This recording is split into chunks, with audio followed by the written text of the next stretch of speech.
가정에서 함께하는 새벽 예배, 오늘 토요일 4월 5일입니다. 이 사순절 기간 동안에 하나님 말씀과 함께 가까이 주님 앞으로 나아가길 원합니다. 찬송하고 그 다음 기도하겠습니다.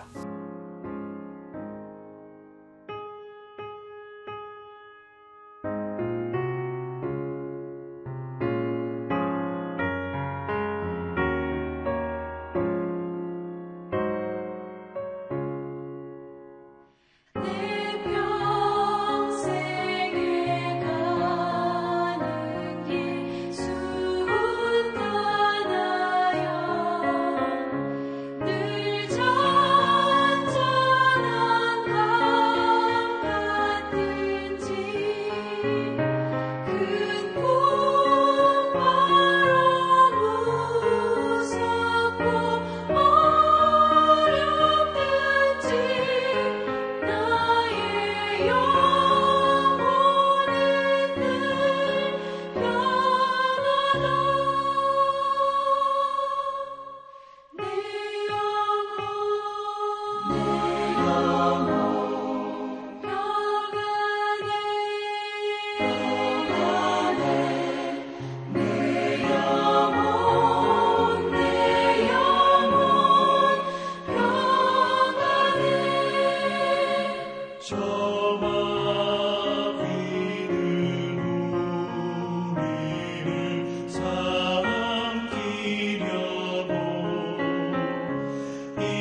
기도하겠습니다. 참 좋으신 하나님 아버지, 오늘 이렇게 주님 앞에 주님 말씀과 함께 섰습니다. 이 사순절 기간 동안에 주님께 더 가까이 나가는 시간 되게 하여 주시고 주님의 뜻이 무엇인지 오늘도 분별할 수 있도록 도와주시옵소서. 예수님의 이름으로 기도드립니다. 아멘. 누가복음 21장 20절부터 28절입니다. 누가복음 21장 20절부터 28절 한 절씩 같이 보겠습니다. 너희가 예루살렘이 군대들에게 에워싸이는 것을 보거든 그 멸망이 가까운 줄을 알라. 그때 유대에 있는 자들은 산으로 도망갈 것이며 성내에 있는 자들은 나갈 것이며 촌에 있는 자들은 그리로 들어가지 말지어다. 이 날들은 기록된 모든 것을 이루는 징벌의 날이니라. 그 날에는 아이벤 자들과 젖먹이는 자들에게 화가 있으리니 이는 땅에 큰 환난과 이 백성에게 진노가 있겠음이로다. 그들이 칼날에 죽임을 당하며 모든 이방에 사로잡혀 가겠고 예루살렘은 이방인의 때가 차기까지 이방인들에게 밟히리라. 1월 성신에는 징조가 있겠고 땅에서는 민족들이 바다와 파도의 성난 소리로 인하여 혼란한 중에 곤고하리라. 사람들이 세상에 임할 일을 생각하고 무서워함으로 기절하리니 이는 하늘의 권능들이 흔들리겠습니다. 그때 사람들이 인자가 구름을 타고 능력과 큰 영광으로 오는 것을 보리라. 이런 일이 되기를 시작하거든 일어나 머리를 들라 너희 속량이 가까웠느니라 하시더라. 하나님의 말씀입니다. 모든 사람에게 고난은 풀리지 않는 수수께끼입니다. 쉽게 풀을 수 있으면 고난이라고 할 수 없겠죠. 풀리지 않기에 힘들고 앞이 보이지 않고 절망합니다. 크리스찬도 마찬가지입니다. 크리스찬이라고 해서 고난이 쉽고 앞이 선명히 보이고 소망이 넘치는 것은 아닙니다. 많은 사람들은 크리스찬이 되면 복받는다. 하나님 아버지가 모든 문제를 해결해 주실 거야. 이제 하나님이 복 주시기만을 기대하다가 병에 걸릴 때, 직장에서 해고당할 때, 비즈니스가 흔들릴 때, 자녀가 원하는 학교에 들어가지 못했을 때, 원하는 직장에 들어가지 못했을 때, 고난이 올 때 하나님을 의심하고 안타깝게도 신앙을 저버리기도 합니다. 제가 사랑하는 막내 동생도 저희 어머니가 돌아가셨을 때 하나님이 선하시다면 어떻게 우리 엄마를 데려가실 수 있어 하고 하나님께 등을 돌렸습니다. 그런데 우리가 따르는 예수님은 고난을 스스로 선택하셨습니다. 온 우주의 왕이신 분이 십자가의 죽음을 volunteer, 자원하신 것입니다. 그래서 크리스천의 삶은 고난을 피해가는 삶이 아니라 고난이 저주가 되는 삶이 아니라 고난의 수수께끼가 풀리는 삶이라고 생각됩니다. 우리 예수님이 직접 그 문제의 답을 쓰셨기 때문입니다. 십자가 고난의 수수께끼의 답은 우리의 구원입니다. 예수님의 고난은 분명히 우리의 구원을 이루기 위한 것입니다. 그리고 우리에게도 고난을 감당하는 사명을 주셨습니다. 그 고난을 믿음 안에서 감당하고 해석하면 그 답은 언제나 하나님의 구원인 줄 믿습니다. 그저께 어느 사업하시는 무역 사업하시는 성도님이랑 대화하다가 이제 곧 온 세상이 경제적 혼란에 들어갈 것이라는 말을 하셨습니다. 세금 이제 많이 높아지고 있고 나라마다 이렇게 힘들어지잖아요. 두렵죠. 우리에게 어떤 임팩트가 있을까? 화장지에 물을 더 많이 사서 저장해야 할까요? 팬데믹 때 이런 것들이 모두 헛수고였다는 것을 보았습니다. 그렇습니다. 예수님이 말씀하시는 마지막 때가 가까이 오면 올수록 고난이 더욱 많아질 것입니다. 더 힘들고 더 어둡고 더 절망적일 것입니다. 그러기에 그 고난이라는 수수께끼의 답을 마스터하신 예수님과 함께 가야 할 것입니다. 크리스천에게 고난의 답은 구원입니다. 고난이 저주로 끝나는 것이 아니라 우리의 구속사를 이룬다는 것입니다. 예수님께서 이제 예루살렘 성전을 바라보시며 미래에 대한 제자들의 질문에 답하시며 종말론을 시작하시는 거예요. 오늘 본문은 누가복음 21장 20절부터 24절까지는 마태나 마가복음에서 찾아볼 수 없는 종말에 대해 좀 더 구체적인 설명을 주는 구절들입니다. 두 개의 종말이 나오죠. 먼저는 예루살렘 도시의 종말입니다. 20절부터 24절 같이 읽어보시겠습니다. 너희가 예루살렘이 군대들에게 에워싸이는 것을 보거든 그 멸망이 가까운 줄 알라. 그때 유대에 있는 자들은 산으로 도망갈 것이며 성내에 있는 자들은 나갈 것이며 촌에 있는 자들은 그리로 들어가지 말지어다. 이 날들은 기록된 모든 것을 이루는 징벌의 날이니라. 그 날에는 아이벤 자들과 젖먹이는 자들에게 화가 있으리니 이는 땅에 큰 환난과 이 백성에게 진노가 있겠음이로다. 그들이 칼날에 죽임을 당하며 모든 이방에 사로잡혀 가겠고 예루살렘은 이방인의 때가 차기까지 이방인들에게 밟히리라. 실제로 이 예언이 AD 70년도에 로마 군인을 이끄는 디도 장군에게 의해서 이루어졌습니다. AD 66년도에 유대 폭동이 일어나면서 로마 군대가 예루살렘으로 쳐들어왔습니다. 그리고 AD 70년에 예루살렘 성전이 멸망하게 되는데 그때 아주 혹독한 고난과 환난이 일어납니다. 그 기간 동안에 요세푸스 역사학자에 의하면 수십만 명이 넘는 유대인들이 학살당했다고 말합니다. 그리고 예수님 당시에 있었던 그 아름다운 헤롯 왕의 성전은 파괴됩니다. 많은 유대인들이 포로로 끌려갔고 그 땅은 이방인들에게 짓밟혀 폐허가 됩니다. 그래서 21절에 예수님은 그 성으로 돌아가지 말라고 하십니다. 그리고 23절에는 아이벤 자들과 젖먹이는 자들에게 화가 있으리니 라는 말은 그들이 연약함 때문에 더욱 많은 고통이 있을 것이기에 안타까워하시는 말입니다. 또 두 번째 종말이 있습니다. 예수님이 다시 오실 때를 말합니다. 25절에서 27절 같이 읽어보겠습니다. 1월 성신에는 징조가 있겠고 민족들이 바다와 파도의 성난 소리로 인하여 혼란한 중에 곤고하리라. 사람들이 세상에 임할 일을 생각하고 무서워함으로 기절하리니 이는 하늘의 권능들이 흔들리겠습니다. 그때 사람들이 인자가 구름을 타고 능력과 큰 영광으로 오는 것을 보리라. 예수님의 재림이죠. 또 이 세상에 종말에 가는 것입니다. 그 종말의 징조도 고난과 혼란과 환난이라고 말씀하십니다.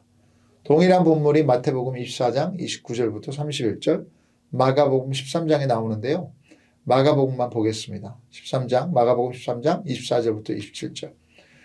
또 그때 그 환난 후에 해가 어두워지며 달이 빛을 내지 아니하며 별들이 하늘에서 떨어지며 하늘에 있는 권능들이 흔들리리라. 그때 인자가 구름을 타고 큰 권능과 영광으로 오는 것을 사람들이 보리라. 또 그때 그가 천사들을 보내어 자기가 택하신 자들을 땅끝으로부터 하늘끝까지 사방에서 모으리라. 예수님의 재림에 대한 동일한 요소들이 있습니다. 첫째는 자연현상이죠. 지구의 종말 이야기에는 항상 자연이 파괴가 됩니다.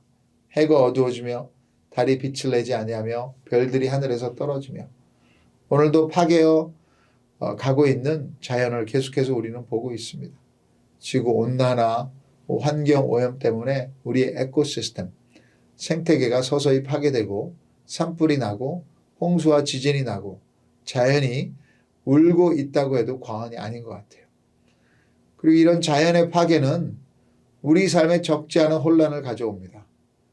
근데 그 혼란 가운데 인자가, 여기는 이제 메시아를 얘기하는 거죠. 메시아가 구름을 타고 그 권능과 영광으로 오는 것은 사람들이 볼 수 있다고 하십니다. 여기에 대해서 여러 가지 학자들의 설이 있지만 분명한 것은 이 재림은 처음 크리스마스 날에 오셨던 예수님의 초라한 등장과는 완전히 다르다는 것입니다. 가장 작은 모습으로 가장 낮은 곳으로 오신 예수님의 탄생과는 달리 이 두 번째 오심은 하나님이 천사를 보내어 자기가 택하신 자들을 땅끝으로부터 하늘끝까지 사방에서 모으리라. 땅끝으로부터 하늘끝까지. 모든 사람들이 메시아의 재림을 확실히 알 것입니다.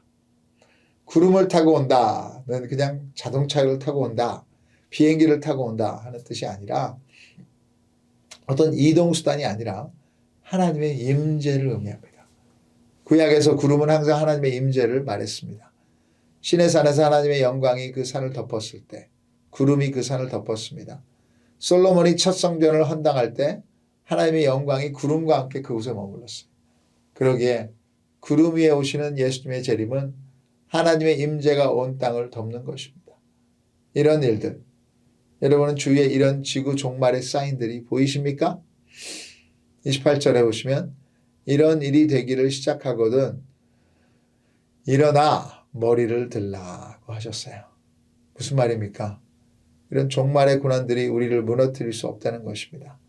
하나님이 택하신 자들은 두려움에 무너지는 것이 아니라 이제 고개를 들어 예수님을 소망할 수 있습니다. 오늘 본문을 통해 예수님의 재림을 기다리는 자가 알아야 할 몇 가지 영적 포인트. 첫째, 이 땅의 삶은 절대로 진화하지 않습니다. 계속해서 더 나아지지 않는다는 거예요. 과학과 테크놀로지는 더 발달하겠죠. 하지만 그렇다고 해서 우리의 삶이, 우리 영혼이 더 평안을 누리고 행복해지지는 않습니다. 우리의 교만은 우리의 힘과 노력으로 이 세상을 더 좋게 만들 수 있다고, 나를 바꿀 수 있다고 장담하는 거예요. 우리 스스로 이 고난의 수수께끼를 풀 수 있다고 생각하는 것입니다. 테크놀로지를 통해서 우리가 선한 영향력을 모으면, 세계 평화를 위해 데모하면, 사람들을 한마음 한뜻으로 모을 수 있다면 이 세상에 힐링을 가져올 수 있다. 아니요. 그것은 착각입니다. 악은 그렇게 만만치 않습니다. 하나님의 선을 반대하는 악한 능력이 있어요. 하나님이 창조하신 아름다운 세상을 파괴하고 인간을 죄인으로 낙인 찍어 하나님에게서 멀어지게 하는 것이 사탄의 전략입니다. 그래서 이 땅에서 전쟁이 일어나고 범죄가 늘어나고 혼란이 오는 것입니다. 생각해 보세요. 테크놀로지가 하나도 없었던 옛날에는 문을 잠그지 않아도 아이들이 밖에서 놀아도 걱정하지 않았어요.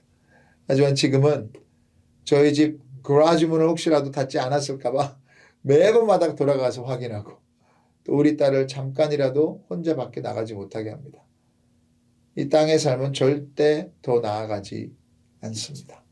나아지지가 않아요.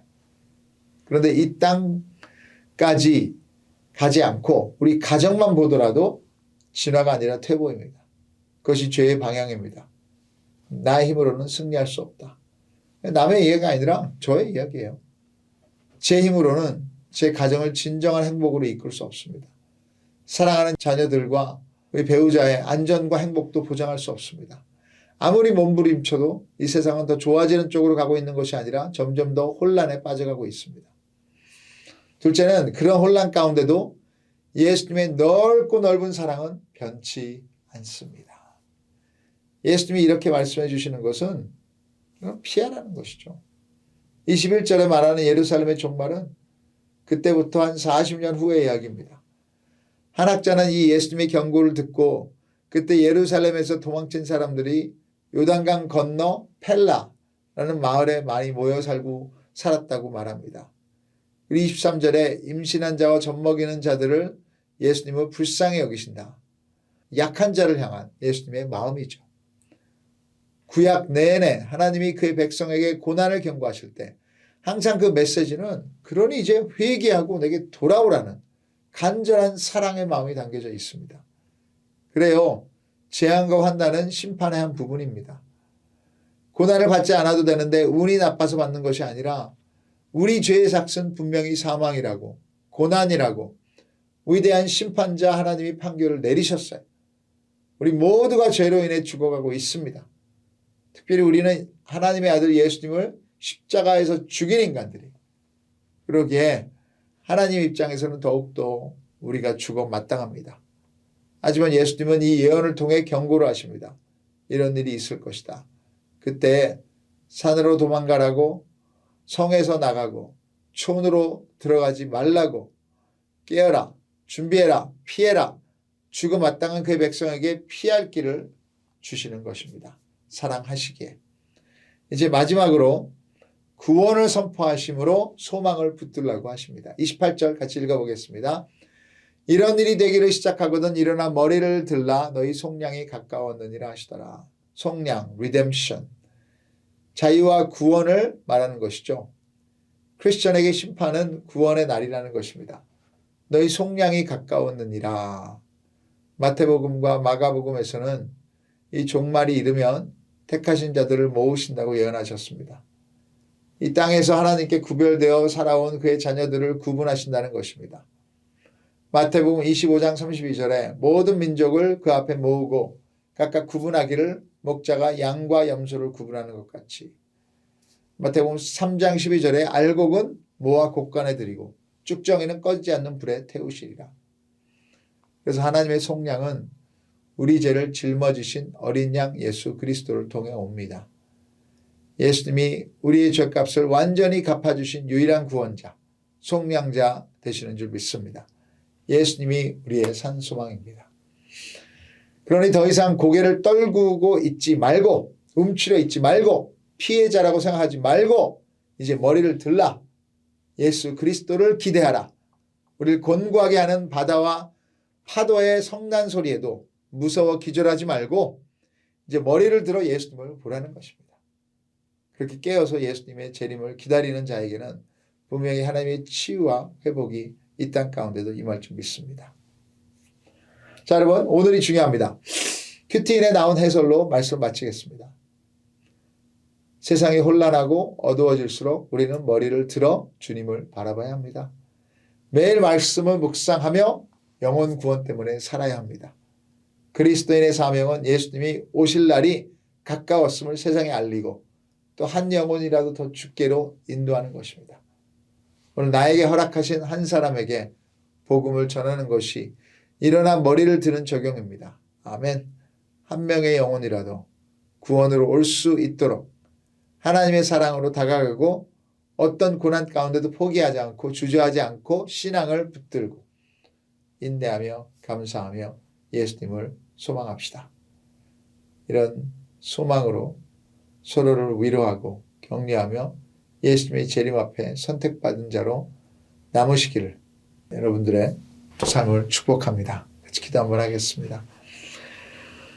하나님, 진짜 종말은 하루아침 하루도 가까이 다가왔습니다. 근데 예수님의 재림 종말이 아니라 우리의 삶도 언제 끝날지 모릅니다. 그때까지 신실할 수 있도록 도와주시고 하나님께 지금 열어놓으신 이 구원의 때에 우리도 이것을 누리며 이것을 다른 사람들로 인도할 수 있도록 도와주시옵소서.